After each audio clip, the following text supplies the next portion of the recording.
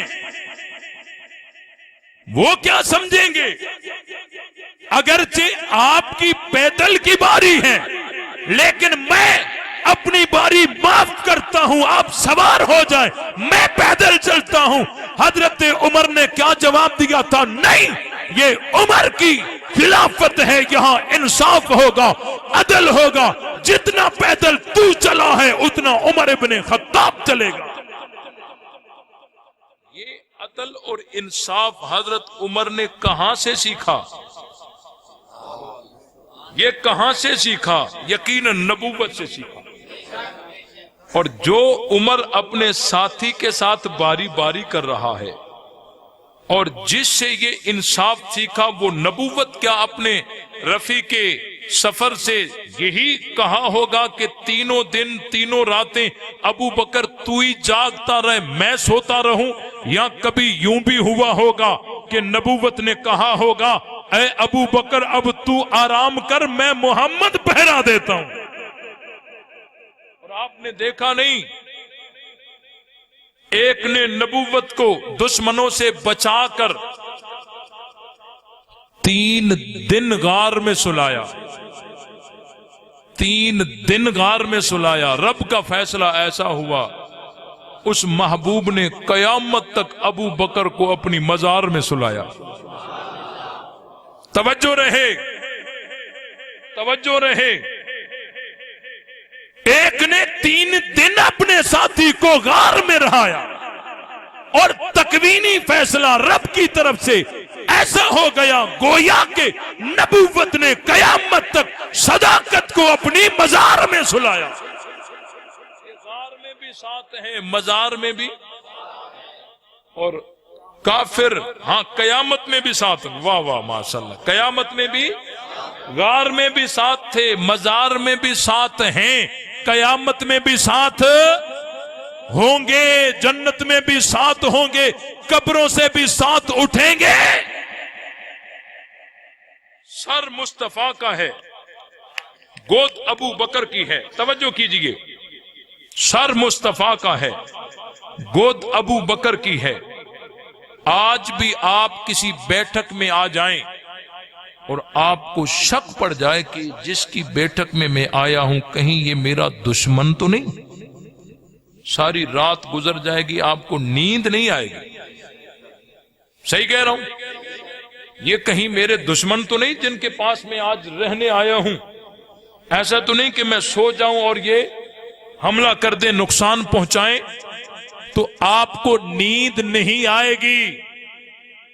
اور جہاں نبی کو نیند آ گئی وہاں ابو بکر پر اعتماد تھا، اعتماد تھا. اتنے میں سانپ آیا، کالا کالا، سمجھ رہے ہو نا؟ سمجھ رہے ہو؟ اس نے حضرت ابو بکر کو ڈنگ مارا. شاہ ولی اللہ محدث دہلوی فرماتے ہیں سانپ ایک نہیں تھا، ڈنگ ایک نہیں تھا، سانپ بھی کہی تھے، ڈنگ بھی کہی تھی. بہت سارے سانپوں نے بہت سارے ڈنگ مارے. حضرت ابو بکر نے قدم پیچھے کیا، بولو، قدم پیچھے کیا، قدم پیچھے کیا، بولو کیا. سانپ ڈنگ مار رہے ہیں، کاٹ رہے ہیں، ابو بکر قدم پیچھے نہیں کرتا. اب مجھے بات سمجھ آئی، یہ صحابہ کے دیوانے، یہ صحابہ کے مستانے، یہ صحابہ کے پروانے صحابہ کرتے، سولیوں پہ چڑھ جاتے ہیں، ہتھکڑیاں پہن جاتے ہیں، گولیاں کھا جاتے ہیں، بچے یتیم بیویاں بیوہ کرا لیتے ہیں، قدم پیچھے نہیں کرتے. یہ کیوں نہیں کرتے؟ یہ سبق ہی صدیق اکبر کا ہے. اگر پہرے داری کرنی ہے تو ابو بکر کی طرح کرو. جتنا حملہ سانپ نے کرنا تھا کرتا رہے، ابو بکر قدم پیچھے نہیں کرے گا. آج حق نواز سے لے کر آج تک حضرت لدھیانوی تک ہماری پوری قیادت اور جماعت کارکنان جتنے بھی مصائب آئے مصائب برداشت کرتے گئے، میدان کو خالی چھوڑا ہے بولو. اور انشاءاللہ جب تک جان میں جان ہے ہم اصحاب رسول کی عزت و عظمت پہ پہرا دیتے رہیں. سانپ نے ڈنگ مارا، حضرت ابو بکر کو ڈنگ لگے ہیں. توجہ، اللہ اکبر، بڑے نکات ہیں یہاں. حضرت ابو بکر کو جو ڈنگ لگے تو حضرت ابو بکر یوں چونکے بھی نہیں. چونکتے تو آرام خراب ہو جاتا نا، پتہ چل جاتا. نہیں آرام خراب ہوا تو چونکے بھی نہیں ہے. آپ چونکنا کہتے ہو نا اس کو. ہاں کیا سوکھا نسل یار، کیا نسل ہے؟ چونکنا تو سمجھ رہے ہو نا، یوں ڈر جانا، اس کو کیا کہتے ہو؟ ہاں بھائی توجہ رہے. جتنا بھی دلیر آدمی ہو، جتنا بھی دلیر ہو، وہ بیٹھا ہو چپ چپ کر کے اس کی کمر میں کانٹا یوں لگاؤ، وہ یوں کرے گا، کرے گا. اور جتنا بھی سست ہو اس کو ڈاکٹر اتنا بڑا انجیکشن پہلے دکھائے. ایسا ہی ہوتا ہے نا، پہلے دکھائے، بازو چڑھا اور اس کو لگائے تو وہ چونکتا نہیں ہے، وہ چونکتا نہیں ہے. توجہ رہے، فرق سمجھیے. وہ پہلوان ہے، بیٹھا ہے چپ کر کے، پیچھے سے کانٹا لگا دو یوں کرے گا. اور بڑا سست آدمی ہو اور سوئی آنکھوں سے دیکھے، انجیکشن دیکھے اور اس کو بازو میں لگاؤ، وہ چونکتا نہیں ہے. فرق سمجھیے. وہ چونکا کیوں؟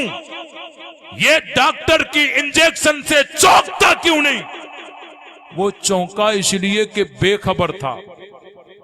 اور ڈاکٹر کی انجیکشن سے یہ چونکتا اس لیے نہیں کیونکہ یہ انجیکشن کو دیکھ کر انجیکشن برداشت کرنے کے لیے تھوڑا تیار ہو جاتا ہے. پتہ چلا کہ جو تیار ہوتا ہے وہ چونکتا نہیں، اور چونکتا وہی ہے جو تیار نہ ہو. ابو بکر کو جب سانپ نے ڈنگ مارا، ابو بکر چونکا نہیں ہے. پتہ چلا نبوت کو گود میں سلا کر ہر ظلم سہنے کے لیے ابو بکر پہلے سے تیار تھا. ابو بکر پہلے سے تیار تھا، تبھی تو نہیں چونکا. حضرت ابو بکر کو سانپ کے ڈنگ لگے. اب حضرت ابو بکر کے لیے دو راستے تھے. تھک تو نہیں گیا؟ مجھ سے تو کوئی پوچھ ہی نہیں رہا. حضرت ابو بکر کے لیے دو راستے تھے. اے ابو بکر، آپ کے لیے دو راستے ہیں، یا اپنی جان بچا یا حضور کا آرام بچا. اپنی جان بچا یا حضور کا آرام بچا. اے ابو بکر، یا اپنی جان بچا. اب جب اپنی جان تو بچائے گا تو پیر کو پیچھے کرنا پڑے گا، زخم کو دیکھنا پڑے گا، اس سے زہر نکالنے کا کوئی ہیلا بہانہ کرنا پڑے گا، اس کے علاج کی فکر کرنی پڑے گی، اٹھنا پڑے گا، نکلنا پڑے گا. لیکن اس صورت میں حضور کا آرام نہیں بچے گا. اور اگر نبی کے آرام کو بچانا ہے تو اے ابو بکر، پھر تجھے یہی چپ کر کے بیٹھنا پڑے گا، حرکت نہیں کرنی پڑے گی. تو اس صورت میں آرام تو بچے گا لیکن جان نہیں بچے گی، کیونکہ ڈنگ لگ چکے ہیں، زہر جان میں گردش کر جائے گا. اگر جان بچانی ہے تو آرام نہیں بچتا، آرام بچانا ہے تو جان نہیں بچتی۔ ابو بکر کے لیے دو راستے تھے۔ حضرت ابو بکر نے عشق کے ترازو کے ایک پلڑے میں اپنی جان کو رکھا، دوسرے پلڑے میں مصطفیٰ کے آرام کو رکھ کر تاریخی فیصلہ رقم کیا کہ حضور کے آرام پر ابو بکر کی جان بھی قربان ہے۔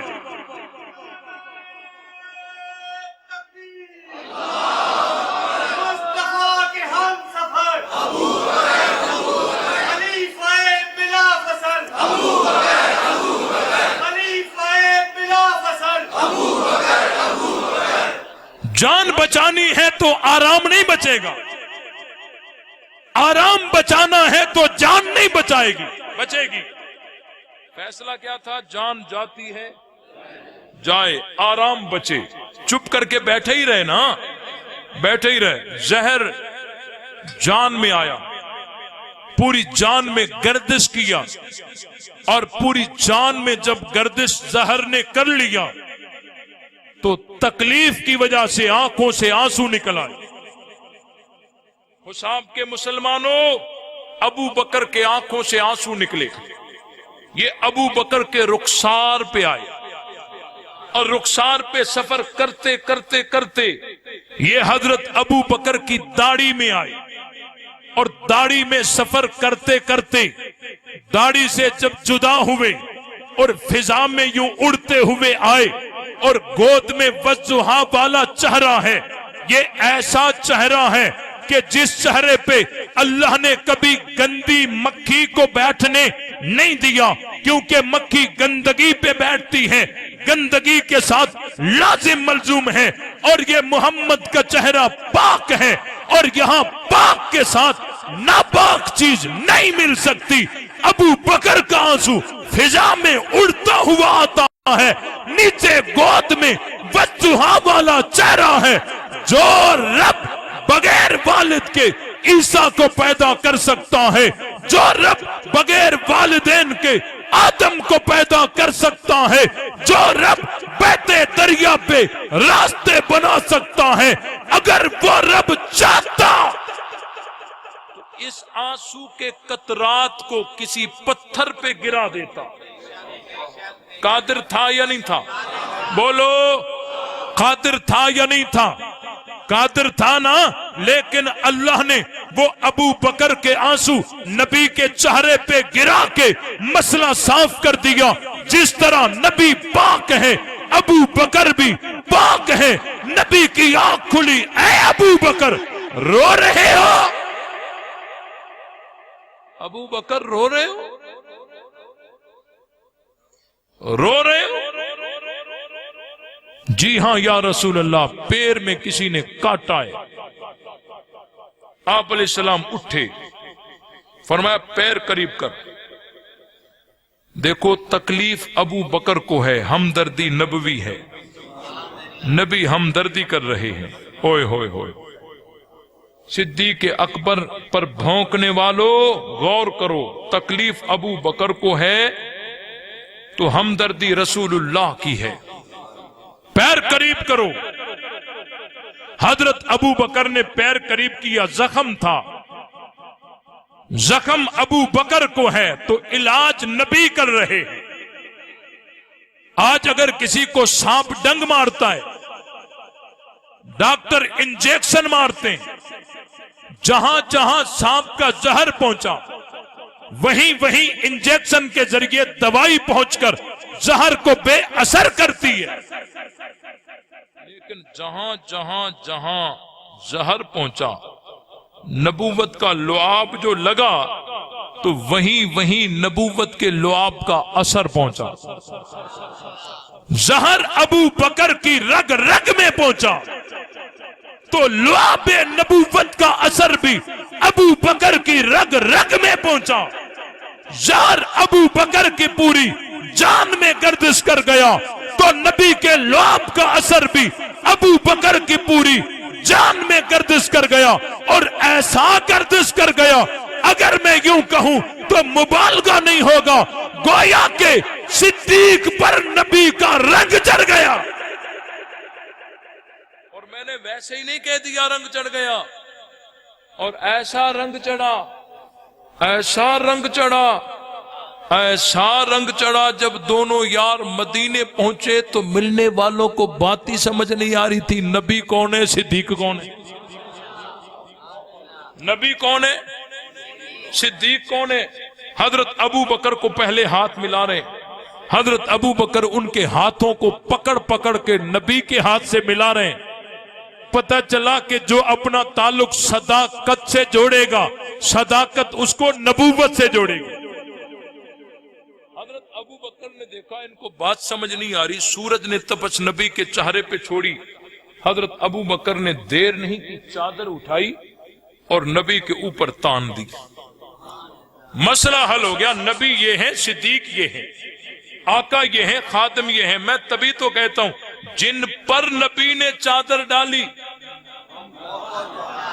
ہم ان کو بھی مانتے ہیں، اور جس نے نبی پر چادر ڈالی ہم اس کو بھی۔ بات سمجھ آئی کہ نہیں آئی؟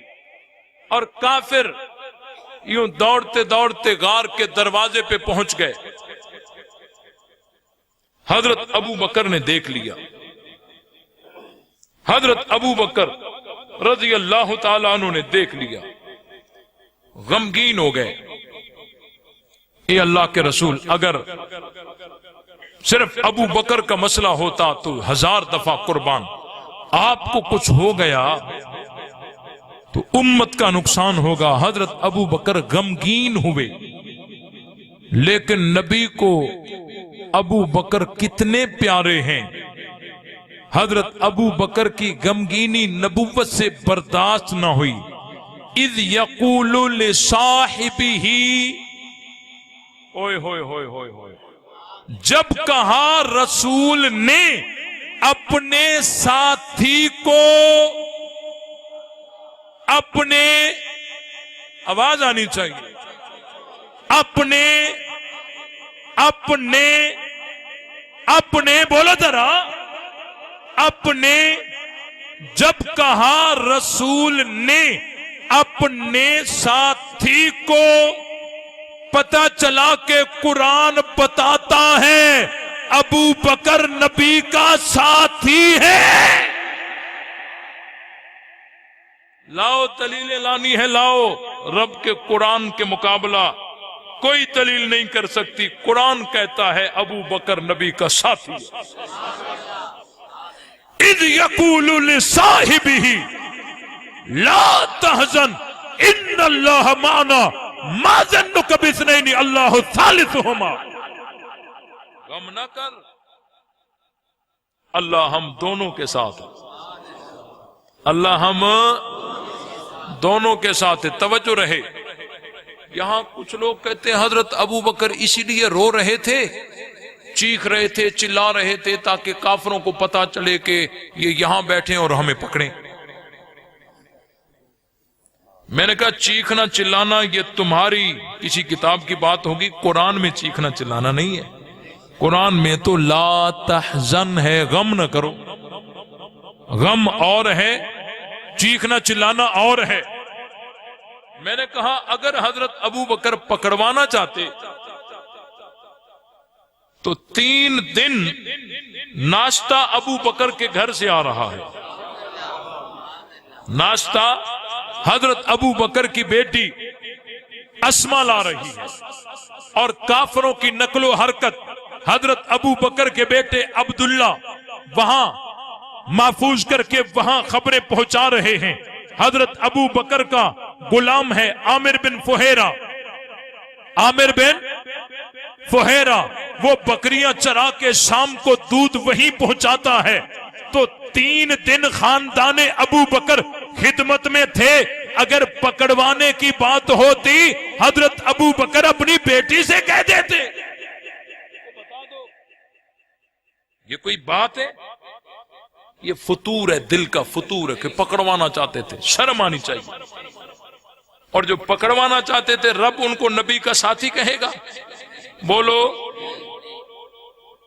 اب ایک نے کہا دیکھو جی نبی نے منع کیا، نبی نے منع کیا نا، لا تحزن، غم نہ کر۔ پتا چلا کہ غم کرنا یہ گناہ تھا، اگر گناہ نہ ہوتا تو نبی منع کیوں کرتے؟ یہ اعتراض ہے، اس کا جواب میں اگلے سال دے دوں گا، ابھی دے دوں؟ آپ بے ذوق ہو جاتے ہیں نا تو میں کہتا ہوں تقریر ختم کر دوں، ابھی دے دوں؟ کہتے ہیں دیکھو جی اللہ کے نبی نے منع کیا لا تحزن، غم نہ کر، پتہ چلا کہ غم کرنا گناہ تھا، گناہ نہ ہوتا تو نبی روکتے ہی نہ، تو حضرت ابو بکر نے تو گناہ کیا، یہ کوئی فضیلت تھوڑی ہے۔ میں نے کہا دیکھو جس کام سے منع ہو جائے اس کا یہ مطلب کہاں سے تم نے لے لیا کہ وہ کام گناہ ہے؟ بھائی ہم کس طرف رک کر کے نماز پڑھتے ہیں؟ کعبۃ اللہ کی طرف نا، اور پہلے نماز کس طرف منہ کر کے پڑھتے تھے؟ مسجد اقصی کی طرف نا، بیت المقدس کی طرف۔ تو وہاں صرف صحابہ نماز پڑھتے تھے یا رسول اللہ بھی پڑھتے تھے؟ وہ بھی پڑھتے تھے نا۔ تو اللہ نے منع کی یا نہیں کی؟ منع کی نا، اور کعبۃ اللہ کی طرف رخ کرنے کا حکم دے دیا۔ اب کیا کہو گے کہ جس کام سے اللہ نے منع کیا کیا وہ گناہ تھا؟ نبی کو گناہ گار کہو گے؟ کیا بات کرتے ہو؟ کیا حضرت موسیٰ کو اللہ نے نہیں فرمایا لا تخف، خوف نہ کر؟ کیا خوف کرنا حضرت موسیٰ کا گناہ تھا؟ سمجھ آئی نہیں ہے کہ جس سے منع ہو اس سے پہلے والا کام یہ گناہ ہوگا، یہ تمہاری منطق ہے۔ اور ایسا اگر ہوتا تو کیا پھر نبی پاک صلی اللہ علیہ وسلم اور تمام صحابہ بیت المقدس کی طرف منہ کر کے نماز پڑھتے تھے؟ اللہ نے منع کی تو کیا ان کا بیت المقدس کی طرف منہ کر کے نماز پڑھنا گناہ بن گیا؟ اور اگر گناہ ہو بھی صحیح تو غمگین ہونا پہلے ہے، منع کرنا بعد میں ہے۔ سمجھ رہے ہو؟ گناہ تو تب ہوتا ہے نا کہ منع آ جائے اس کے بعد بھی وہ نہ رکے۔ بھائی شراب حرام ہونے سے پہلے اگر کوئی پیتا ہے وہ گناہ نہیں ہے، جب منع آ گئی اب اگر پیے گا تو گناہ ہے۔ اگر پہلے پی ہے بعد میں منع آئی، اس کا پہلے پینا گناہ ہو سکتا؟ اگر اس کو گناہ کہو بھی صحیح، حزن پہلے ہے لا تحزن بعد میں ہے۔ اگر گناہ کہو بھی صحیح تو یہاں گناہ نہیں ہوتا کیونکہ حزن پہلے ہے، منع بعد میں ہے۔ پتہ نہیں سمجھ میں آیا یا نہیں آیا؟ آیا یا نہیں آیا؟ آیا۔ اس لیے کہتے ہیں حضرت ابو بکر اس لیے رو رہے تھے، ان کو نبی کا مسئلہ نہیں تھا، ان کو اپنی جان کا ڈر تھا۔ میں نے کہا میں اس بحث میں بھی نہیں جاتا کہ خوف یہ اپنی جان کے لیے ہوتا ہے اور حزن یہ دوسرے کے لیے ہوتا ہے، میں اس تفصیلات میں بھی نہیں جاتا، آسان عام فہم جواب دیتا ہوں، ان پڑھ سے ان پڑھ آدمی بھی سمجھ جائے۔ کہتے ہیں حضرت ابو بکر کو اپنی جان کا ڈر تھا۔ میں نے کہا حضرت ابو بکر کو اپنی جان کا ڈر کیسے ہوگا کہ یہ کافر مجھے نہ مارے؟ یہی ڈر ہو سکتا ہے نا۔ تو یہ کافر حضرت ابو بکر کو کیوں ماریں گے؟ دشمن ہوں گے تو ماریں گے نا۔ یہ دشمن حضرت ابو بکر کے کیوں بنیں گے؟ حضرت ابو بکر نے ان کے کوئی پلاٹ قبضے کیے تھے؟ حضرت ابو بکر نے نبی کا ساتھ دیا تھا تو دشمن بنے تھے نا۔ اگر کہو گے ابو بکر کو نبی کا غم تھا تب بھی صدیق زندہ باد ہے، اگر کہو گے ابو بکر کو اپنی جان کا ڈر تھا، غم تھا، تب بھی ابو بکر زندہ باد ہے۔ اس لیے اس صدیق اکبر کی عظمت کے لیے 22 تاریخ کو جلوس نکلے گا۔ آؤ گے، محنت کرو گے، صحابہ کا دفاع کرو گے، عزت و عظمت پہ پہرا دو گے، لے شوق سے نام صحابہ کا، کر چرچا عام صحابہ کا، گر طلب ہے تجھ کو جنت کی تو پلہ تھام صحابہ کا، فنا فی اللہ کی تہ میں بقا کا راز مضمر ہے، جسے مرنا نہیں آتا اسے جینا نہیں آتا۔ وما علینا۔